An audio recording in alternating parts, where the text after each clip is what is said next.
Okay, good morning, everybody. Today we're going to talk about self-responsibility and what exactly that is and what it looks like in our lives.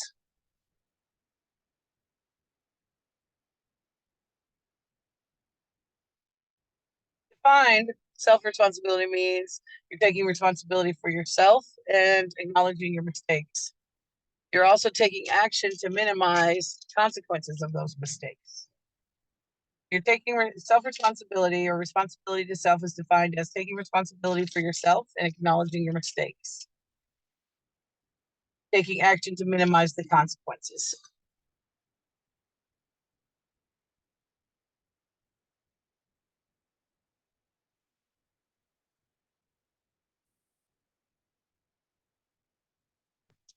Why is responsibility to self important? It means that you're in control of your life. You are in control of your life. Your life, you're acknowledging that your life is what it is because of choices you have made, nobody else's.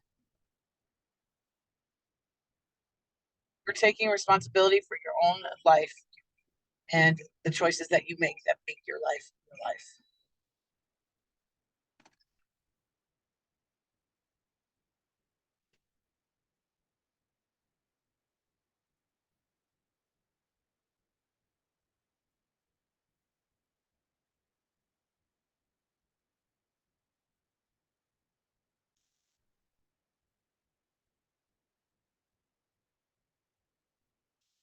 Also, why it's important is because accepting responsibility helps us grow, right?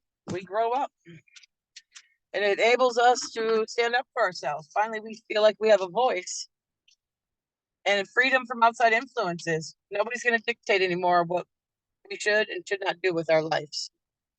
So, those three things accepting responsibility helps us grow, it enables us to stand up for ourselves, and it's freedom from outside influences.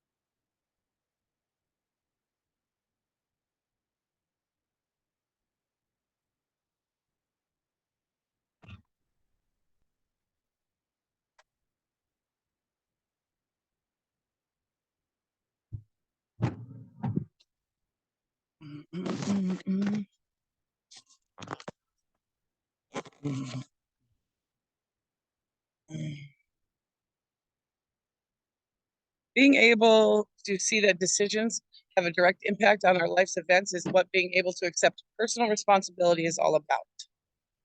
It doesn't matter where you fall on the spectrum of the simplicity in your life, you are able to see that you create both good and bad circumstances.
This mean this means you must take responsibility for your thoughts, your words, and your actions.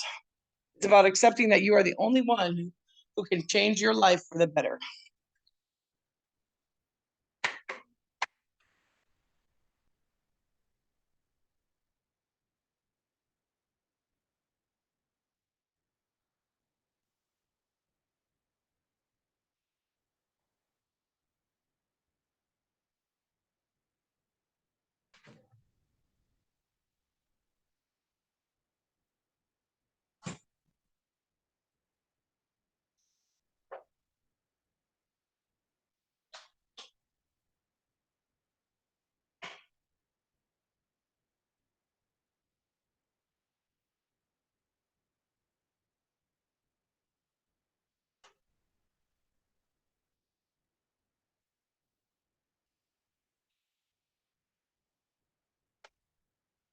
Reclaim your power. Begin with yourself. Stop searching for external fixes to sort out your life. Deep down, you know this isn't working, right? We know what works in our life and what doesn't, right? We need to begin with ourselves and look at ourselves.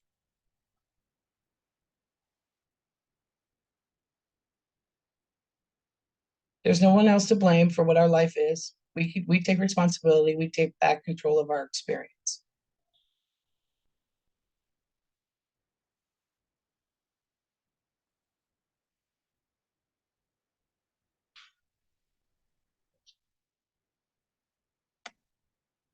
Be aware of your avoidance.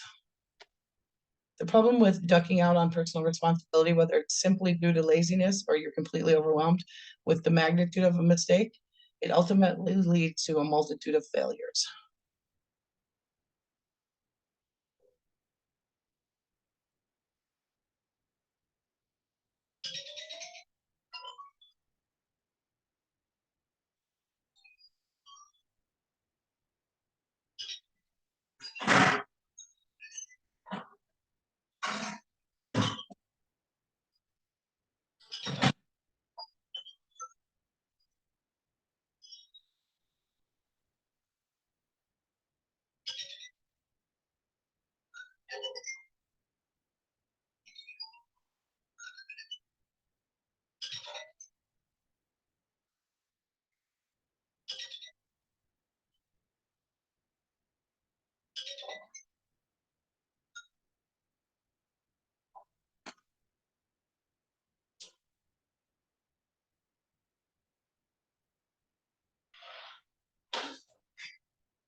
When you blame someone else, you are denying your own responsibility by refusing to accept responsibility.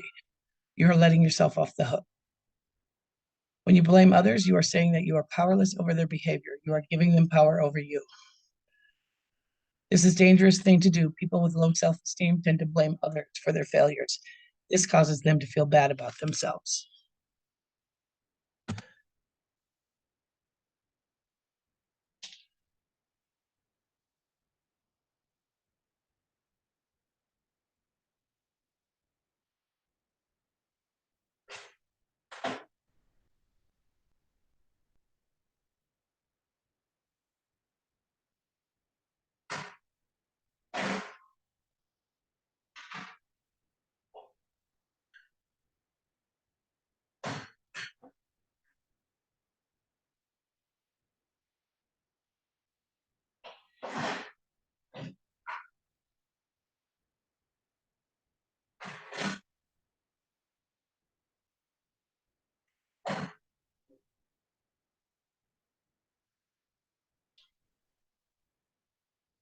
Self-serving bias is the tendency to believe that our own behavior is more beneficial than that of others.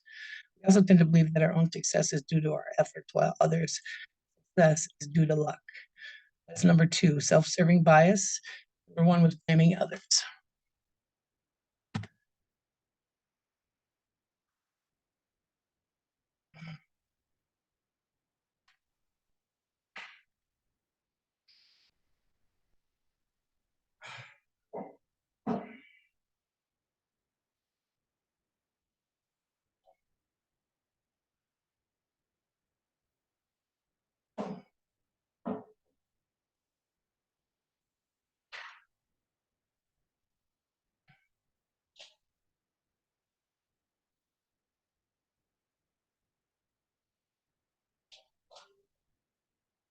Next one we have is low self-control.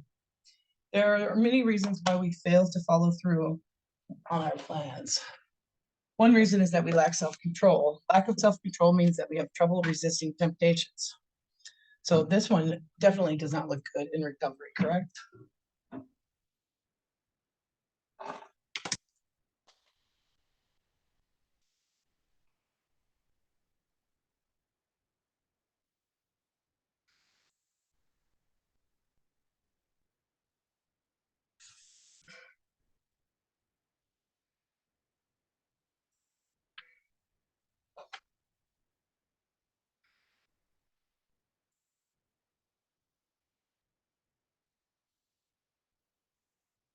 So how do we begin being self-responsible? Number one, being aware of oneself. Self-awareness is crucial to being self-reliant. We cannot change our behavior unless we're self-aware, right? We need to know who we are. We need to know our behaviors. We need to know our emotions and feelings, label them. Number two is take full ownership of your actions. All future outcomes depend on the past, on past events. All past events once happened. Now you must decide whether or not you want those events to happen again. Right? So like rewind and repeat theory, right? We know what's going to happen if we relapse or when we use a substance, but we continue to do it.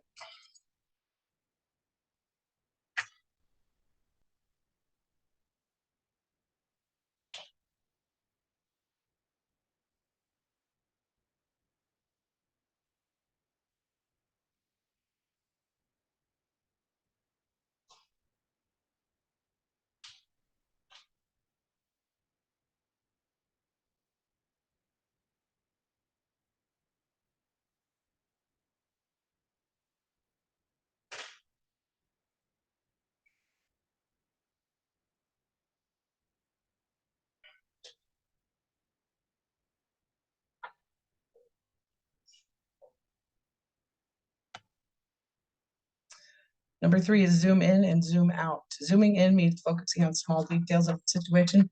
Zooming out means looking at the big picture. Right? That's like taking a step back, taking a breath, and stepping back and looking at it. Number four, stick to your plan. A self-responsible person always sticks to their plan. They never deviate from their goals. Right? And we know that if we stick to a plan, also, things seem to work out, correct?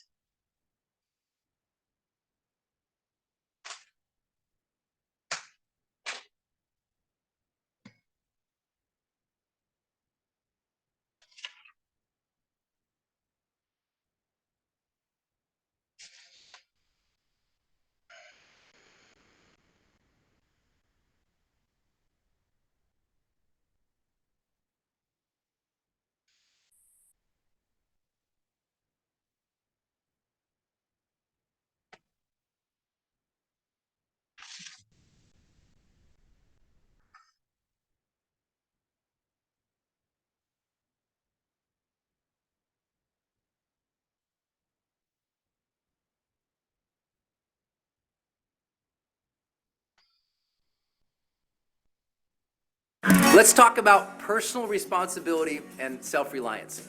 Have you ever met somebody who just drives you nuts because you're like, why are they not more responsible? And it drives you insane. Or you know somebody who just, they just for whatever reason cannot stand on their own in life. You're like, could you please make a decision? You know, you go to dinner with somebody like, I don't know, honey, can you tell me what to order? You're like, right? Now we all know somebody like that, and some of us has been guilty at some parts of our lives of being that type of person. So let's dial this in. What does personal responsibility really mean? And what happens in our lives when we have it? Well, I personally feel that when we are more personally responsible for our own lives, life blooms. You know, a magic enters our life, not just the magic of confidence and certainty in who we are, but a sense of total truth with what life is supposed to be for ourselves. You know, we are not meant to be victims or apathetic people laying around hoping that something comes along and changes our lives, because only two things change our lives. Either something new does come into our life And it changes our direction, changes our insight, changes who we are. Maybe when we win the lottery or that lucky white knight comes in and saves your life, you know? Or something new comes from within you. And I think what that thing is that comes from within us that's so powerful that retakes our life, what is that magic? It's personal responsibility. I know that's so simple. It's like almost like, it doesn't sound sexy to say be responsible for your life.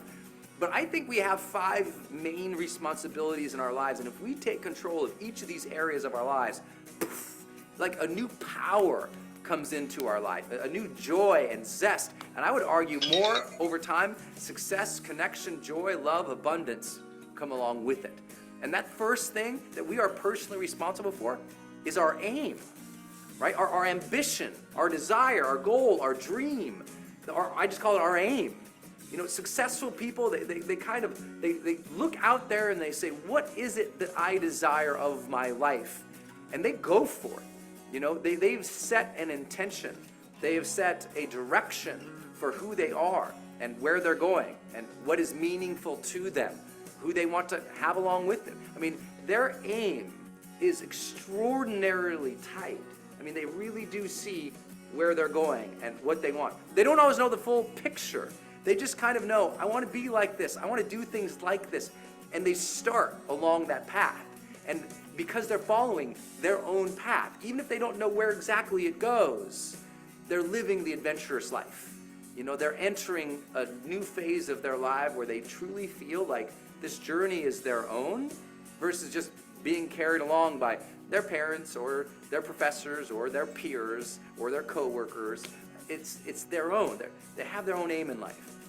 I think we have to take control of that. I think tonight would be a good time for you to sit down and say, okay, what is it I want in the major areas of my life? You know, what is it I truly have an aim and ambition for in my work life, in my relationships, in my sense of spiritual and emotional self, you know, in my physical health and vitality, in, you know, my overall direction in life. You know, what do you want next week to be about?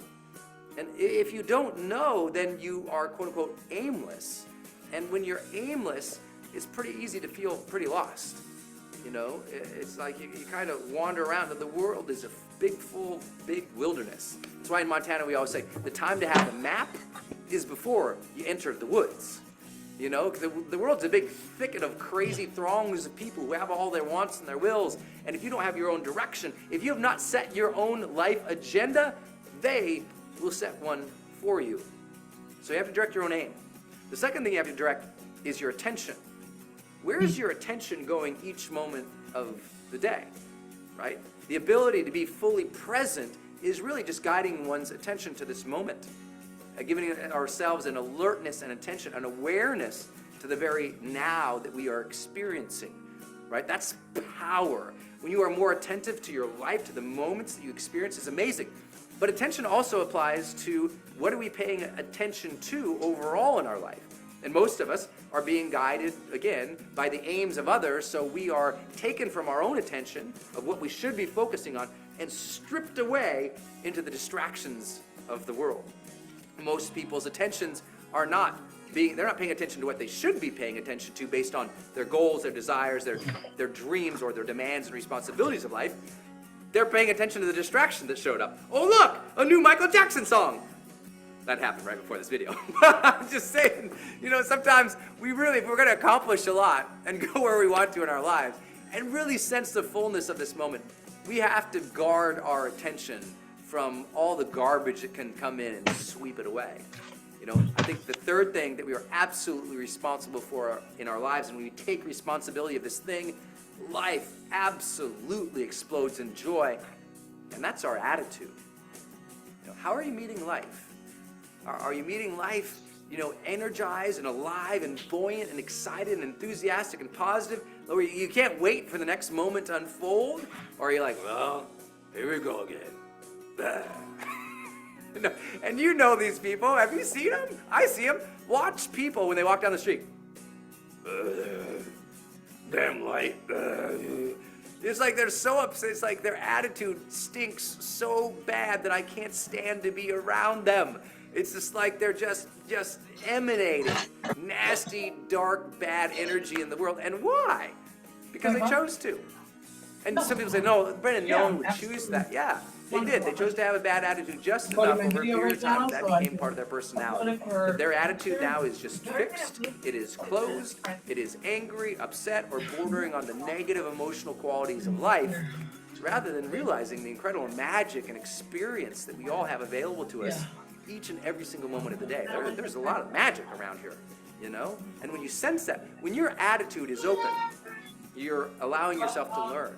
When your attitude is open, you're allowing yourself to connect with other people. When your attitude is open, finding happiness isn't something you do. You create it. You choose the attitude of happiness. You don't have to have happiness. But, you generate it. You don't have to have good energy today. You generate it. I would say the power plant doesn't have energy. Yeah, because he did generates energy. And you yourself are generating an attitude. Right. It was not Yeah, because fixed not on very many people everything are you've going to be learned able in psychology over the years. roll That with you it like I roll with it. change your attitude just by controlling your thoughts and directing them in new, positive, healthy social ways. Why not do that? You all deserve to have a good attitude. It's a choice. Just like happiness is a choice. It's a choice. Choose to have a good attitude. I think that fourth thing, if we're talking about directing your aim, we're talking about making sure that your attention is focused on the things it should be, and that you're directing your attitude. The fourth thing that we get to direct is our affections. Our affections in terms of our emotional quality in life, but also those that we care for. You know, we should take responsibility for the amount of love that we're giving our loved ones. We should control the amount of emotion that we have throughout the day, not to control it and stifle it, but to allow the beauty of it to come up, to allow ourselves to feel affectionate towards other human beings, to allow ourselves to feel affectionate for causes, to allow ourselves to feel affectionate for Mother Nature and our planet and our God, you know, to allow that emotional connection, that affection that happens when we care We do, because you know what, I was something thinking that again. last night. And a lot of people, you know, they got hurt a couple times in their life, so shut up. Everybody's running around. Close down, you're like, I'm out. Like, I don't, And they I don't stop understand how people allowing do that to beautiful hear. part of their lives. Who's It takes a in lot of charge of that responsibility to right allow there? ourselves Yeah. to love. Because, you know, it's so much easier to shut down, take no responsibility whatsoever, become a victim, become very upset. Because, you know, when we're a victim, we don't have to be responsible. It's somebody else's deal. They have the power. They took the power over us, whisked away all our goodness, and now we can just be upset and angry. That's such an easy route for people to take. Demanding that we take control of our emotional reality and the affections we have for others and other things, that, you know, that brings about risk. If you heighten the affection you give to somebody, they might hurt you. So, you know, love is never hurt, ever. You know, maybe your ego gets trounced a little bit. Maybe you feel sad for a couple moments. But at the end of the day, what's life? Is it supposed to be a bland, colorless universe where we don't get to experience the heights and the joys and the rainbows and the gifts of love? I don't think so. I think affection is something that we can all choose to have and feel and cultivate in our lives. If we are not overcome with emotion once in a while for somebody, then we're not thinking about the beauty in other people. If we're not overcome with emotion and just connection and we just want to grab someone and kiss them all over the face, then you know what? We're not paying attention to people anymore. We've got too trapped in our own thing. Other people, they should fascinate us. We should be excited to meet them. We should look out into the world and say, wow, you know, there's so many people, they're all so different. What an incredible zest that we get. You know, our brain is hardwired to love novelty. Well, guess what? We got 7 billion people who can give us that dopamine drip just by talking to them and connecting real emotion with them again. Let's do that.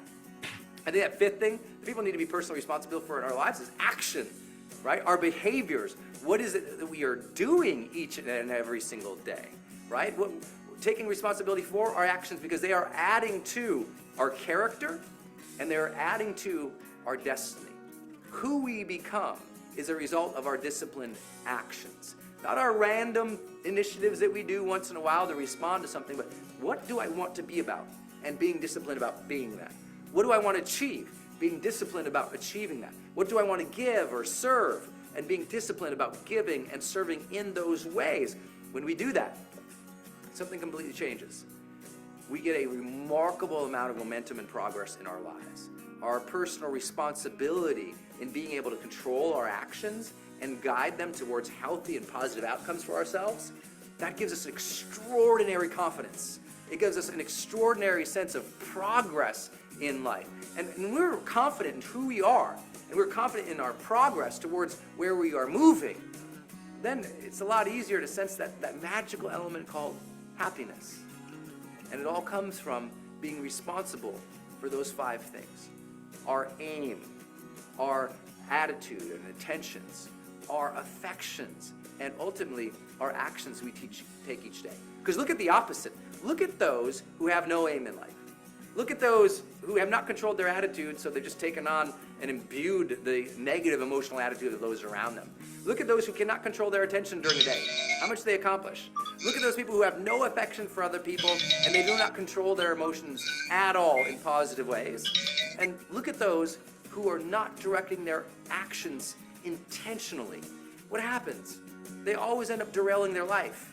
They end up lost somewhere. They end up frustrated. They end up irresponsible for not only their own lives, but often for the lives of those who they are entrusted to care for. So personal responsibility, it's a big thing. But now you master those 5 elements of your life. You bring intentionality to those 5 elements of your life. And like I said at the beginning, life blooms. An extraordinary new quality of experience comes into our lives. We feel an incredible spark and zest about it each day. We feel what we call the charged life.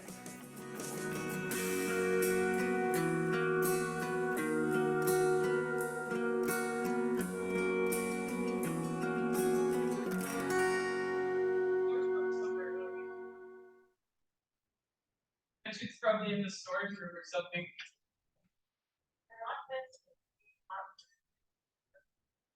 Like stack have their old boxes. Yeah, mailboxes? Yeah. Yeah, I asked about that each mailbox, and people are like, oh, doesn't have a mailbox? No, I mean, we Oh, we do it, we're, yeah, that's what I was looking for. yeah, I thought. Oh, good, thank you. And that's fine. Yeah. We can load.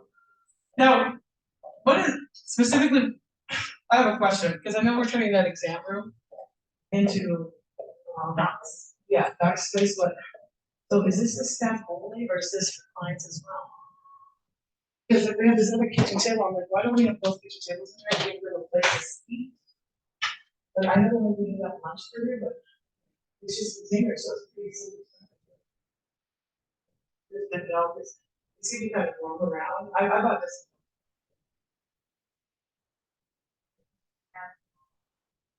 Food?